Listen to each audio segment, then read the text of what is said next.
Assalamualaikum warahmatullahi wabarakatuh. Salam sejahtera untuk kita semua. Saya Lutfia Putri Al-Kausar, perwakilan dari kelompok 8, akan mempresentasikan hasil diskusi kelompok kami pada mata kuliah statistika dengan judul analisis data berkala dengan metode linear square. Untuk anggota kelompok dari kelompok 8 ini ada 2 orang, yaitu terdiri dari saya Lutfia Putri Al-Kausar dan rekan saya Rahel Talenta Lumbantoruan. Kemudian untuk alur presentasi yang pertama adalah rumusan masalah, kedua adalah dasar teori, ketiga adalah pembahasan, dan yang terakhir adalah kesimpulan. Baik, kita akan memasuki ke rumusan masalah terlebih dahulu. Latar belakang. Statistika adalah ilmu dan seni. Ada juga yang mengatakan sebagai teknik tentang pengumpulan data, penyajian data, analisis data, dan pengambilan kesimpulan data yang berhasil dihimpun tersebut. Statistika sebagai ilmu pengetahuan dapat dibedakan menjadi 2 golongan, yaitu statistika deskriptif atau deskriptif statistik dan statistika inferensial atau inferensial statistik. Kemudian kita lanjut ke maksud dan tujuan. Yang pertama adalah untuk memenuhi syarat nilai UAS pada mata kuliah statistika. Yang kedua untuk menjelaskan mengenai pengertian data berkala dan komponen data berkala. Yang ketiga adalah pengertian dan perhitungan dengan menggunakan metode least square. Dan yang terakhir adalah mengaplikasikannya pada software spreadsheet. Masuk ke dalam alur presentasi yang kedua, yaitu dasar teori. Pengertian data berkala. Data berkala merupakan data yang dikumpulkan dari waktu ke waktu untuk melihat perkembangan atau pertumbuhan suatu peristiwa selama periode tertentu. Tren dapat diukur menurut waktu, selalu turun, selalu naik, ataupun naik dan turun. Komponen deret berkala. Yang pertama adalah tren sekuler atau secular trends. Tren merupakan suatu gerakan kecenderungan naik atau turun dalam jangka panjang yang diperoleh dari rata-rata perubahan dari waktu ke waktu dan nilainya cukup rata atau smooth. Tren sangat berguna untuk membuat peramalan atau forecasting. Tren terdiri dari 2 macam, yaitu tren linear dan tren non-linear. Yang kedua adalah variansi siklis atau cyclical variation. Variansi siklis atau gerak siklis adalah gerakan naik turun secara periodik dalam jangka panjang, yaitu 5 tahun, 10 tahun, 25 tahun, 30 tahun, atau lebih. Gerakan sikli ini merupakan umumnya meliputi fase-fase. Yang pertama adalah fase pemulihan, yang kedua adalah fase kemakmuran, yang ketiga adalah fase kemunduran, dan yang terakhir adalah fase depresi. Yang ketiga adalah variansi musiman, gerakan naik atau turun secara periodik dalam jangka waktu kurang dari 1 tahun. Variansi ini dapat disebabkan oleh faktor-faktor alam maupun faktor institusional yang akhirnya berpengaruh terhadap kebiasaan. Di antara variabel data dalam data berkala, variansi musiman paling mudah dipahami karena dapat dirasakan adanya perubahan dalam waktu kurang dari 1 tahun. Kemudian yang keempat adalah variansi random atau residu. Variansi residu adalah yang tidak teratur dan sulit diramalkan, merupakan gerakan yang disebabkan oleh faktor kebetulan, sehingga menciptakan fluktuasi-fluktuasi yang kadang-kadang terasa sekali tetapi terkadang juga tidak terasa.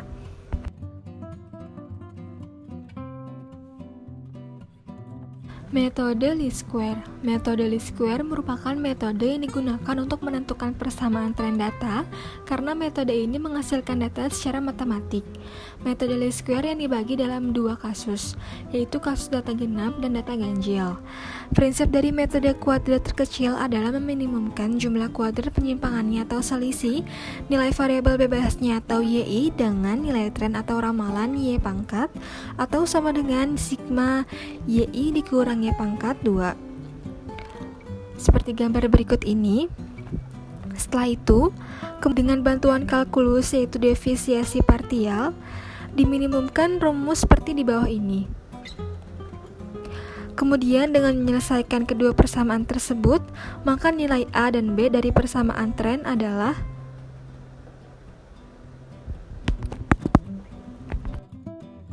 Setelah itu itu, bila jumlah data tahun tidak habis dibagi menjadi 2, yaitu data ganjil, dipakai skala X sama dengan 1 tahun, maka tahun dasar diletakkan pada tahun yang di tengah. Untuk tabelnya seperti gambar di samping.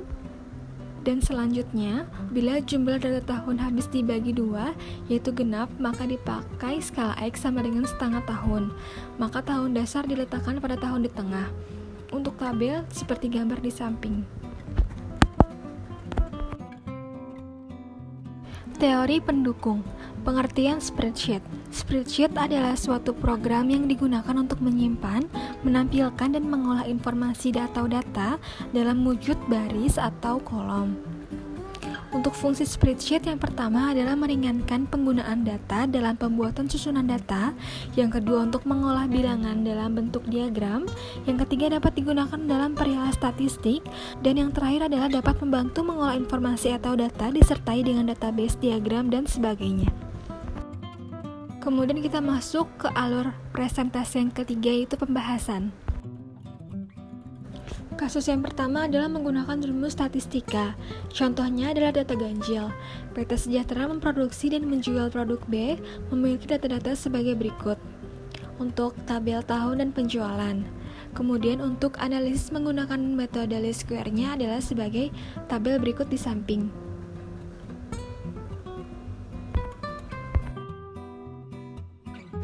Untuk pembahasan soal data ganjil, yang pertama adalah mencari nilai A dan B. Untuk mencari nilai A adalah sigma Y per N, yaitu 1990 per 5 sama dengan 398, dan nilai B-nya adalah sigma X kali Y per sigma X kuadrat sama dengan 770 per 10 sama dengan 77. Setelah mengetahui nilai A dan B, maka persamaan trennya adalah dapat diketahui, yaitu Y sama dengan A ditambah BX sama dengan 389 ditambah 77X. Dari fungsi Y, maka tren 2005 sampai 2009 adalah Y sama dengan 389 ditambah 77 minus 2 sama dengan 244. Dan diketahui ramalan penjualan tahun berikutnya adalah Y tahun 2010 sama dengan 398 ditambah 77 dikali 3 sama dengan 629. Berikut adalah tabel ramalan tahun selanjutnya. Selanjutnya adalah contoh data genap. PT Dipo memproduksi dan menjual produk A, memiliki data-data sebagai berikut. Untuk analisis menggunakan metode least square-nya adalah seperti tabel di samping. Mencari nilai A dan B. Untuk yang A adalah sigma Y per N sama dengan 2350 per 6 sama dengan 470. Dan untuk nilai B-nya adalah sigma X kali Y per sigma X kuadrat sama dengan 3170 per 70 sama dengan 45,28. Setelah itu, setelah kita mengetahui nilai A dan B, maka persamaan trennya adalah Y sama dengan A tambah BX sama dengan 470 ditambah 45,28X. Dan dari fungsi Y, maka tren dari tahun 1998 sampai dengan 2003 adalah Y sama dengan 470 ditambah 45,28 dikali min 5 sama dengan 243,60. Dan untuk tabel ramalan tahun selanjutnya adalah seperti tabel berikut.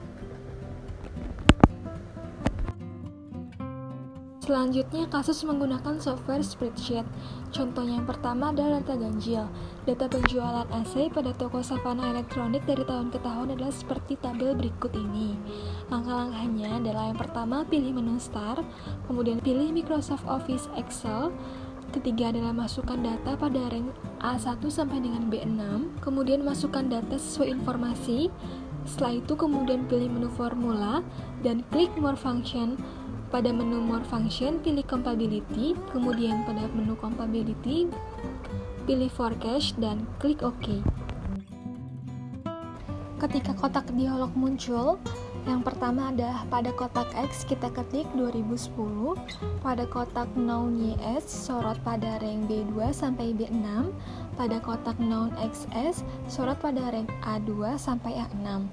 Untuk hasil analisis pada kiri presentasi ini adalah contoh pada saat kotak dialog muncul. Kemudian pada sisi kanan adalah tampilan Excel pada saat rumus telah diselesaikan. Contoh selanjutnya adalah data genap. Diketahui data penjualan kulkas pada toko Cito Elektronik dari tahun ke tahun adalah sebagai tabel berikut. Untuk langkah-langkahnya masih sama seperti data ganjil, yaitu pilih menu Start, kemudian pilih Microsoft Office Excel, setelah itu masukkan data pada rank A1 sampai B7, kemudian masukkan data sesuai dengan informasi yang ada. Setelah itu, pilih menu formula dan klik More Function. Kemudian pada menu More Function pilih Compatibility. Kemudian pada menu Compatibility kita pilih Forecast dan klik OK. Ketika kotak dialog muncul, pada kotak X kita ketik 2004, pada kotak noun YS sorot pada rank B2 sampai dengan B7, pada kotak noun XS sorot pada rank A2 sampai A7. Untuk di kiri kita adalah hasil analisis saat ketika kotak dialog muncul, dan yang di sisi kanan adalah tampilan Excel setelah rumus diselesaikan. Alur presentasi akhir kita adalah kesimpulan. Statistika memberikan alat analisis data bagi berbagai bidang ilmu. Kegunaannya bermacam-macam, mempelajari keragaman akibat pengukuran, mengendalikan proses, merumuskan informasi dari data, dan membantu pengambilan keputusan berdasarkan data. Statistika, karena sifatnya objektif, seringkali merupakan satu-satunya alat yang dapat diandalkan untuk keperluan-keperluan. Sekian presentasi yang dapat saya sampaikan, kurang lebihnya mohon maaf. Terima kasih. Wassalamualaikum warahmatullahi wabarakatuh.